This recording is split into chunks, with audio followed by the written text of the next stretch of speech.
ఈరోజు మనము 2026వ సంవత్సరం ఏప్రిల్ నెల 21వ తేదీ నుంచి 30వ తేదీ వరకు వృశ్చిక రాశిలో జన్మించిన వారి యొక్క గ్రహస్థితులు మరియు రాశి ఫలితాలు ఏ విధంగా ఉన్నాయి, రోజువారీ ఫలితాలు ఎలా ఉండబోతున్నాయి, ఎటువంటి పరిహారాలు చేసుకోవాలి మొదలైనటువంటి అన్ని విషయాలు కూడా ఈ వీడియోలో తెలుసుకుందాం.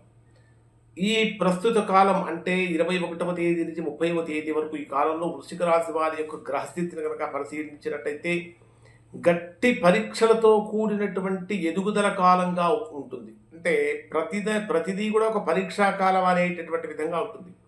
కారణం ఏమిటంటే వృశ్చిక రాశి వారికి దశమ స్థానాధిపతి అయినటువంటి రవి 6వ స్థానంలో ఉచ్చస్థానంలో సంచరిస్తున్నాడు.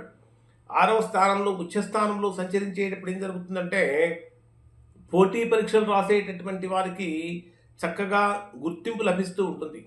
దాంతోపాటు అంటే గెలుపు వస్తూ ఉంటుంది. కానీ ఆరోగ్యపరమైనటువంటి విషయాలలో చాలా వరకు జాగ్రత్తలు పాటించాలి. ఇంకొకటి ఏమిటంటే ఇక్కడ అష్టమ స్థానంలో సంచరించేటటువంటి గురుడి యొక్క ప్రభావాన్ని కనుక తీసుకుంటే ఆకస్మికమైనటువంటి మార్పులు కానీ, రహస్యపరమైనటువంటి లాభాలు కానీ, ఇన్సూరెన్స్ కానీ, ఇన్వెస్ట్మెంట్స్ మొదలైనటువంటి విషయాలలో కొద్దిగా ప్రయోజనం కూడా కలుగుతుంది. కానీ తీసుకునేటటువంటి ప్రతి నిర్ణయము కూడా చాలా జాగ్రత్తగా ఆచితూచి తీసుకోవాలి. ఇక్కడ మీ జన్మరాశికి దశమ స్థానంలో కేతువు సంచరిస్తున్నాడు. ఈ దశమ స్థానంలో సంచరించేటటువంటి కేతువు యొక్క ప్రభావాన్ని కనుక పరిశీలించినట్లయితే కొద్దిగా అస్థిరత కలుగుతుందా అనేటటువంటి భావన పెరుగుతుంది. అలానే అంటే దశమాధిపతి 6వ స్థానంలో ఉచ్చస్థానంలో ఉన్నప్పటికీ 6వ స్థానంలో ఉండటము, అలానే దశమ స్థానంలో కేతువు యొక్క సంచారం కారణం చేత చేసేటటువంటి పనులలో కొంచెం ఆసక్తి తగ్గుతుందా అనిపిస్తూ ఉంటుంది.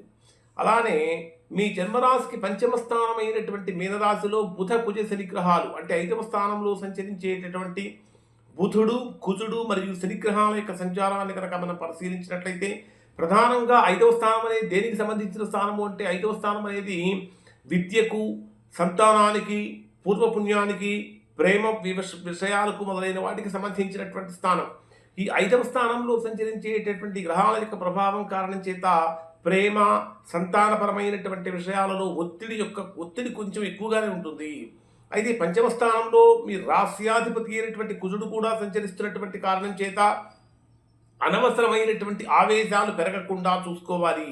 శని కారణం చేత చేసేటటువంటి ప్రతి పని కూడా ఆలస్యంగా మారుతుందా అనేటటువంటి విధంగా కూడా ఉంటుంది.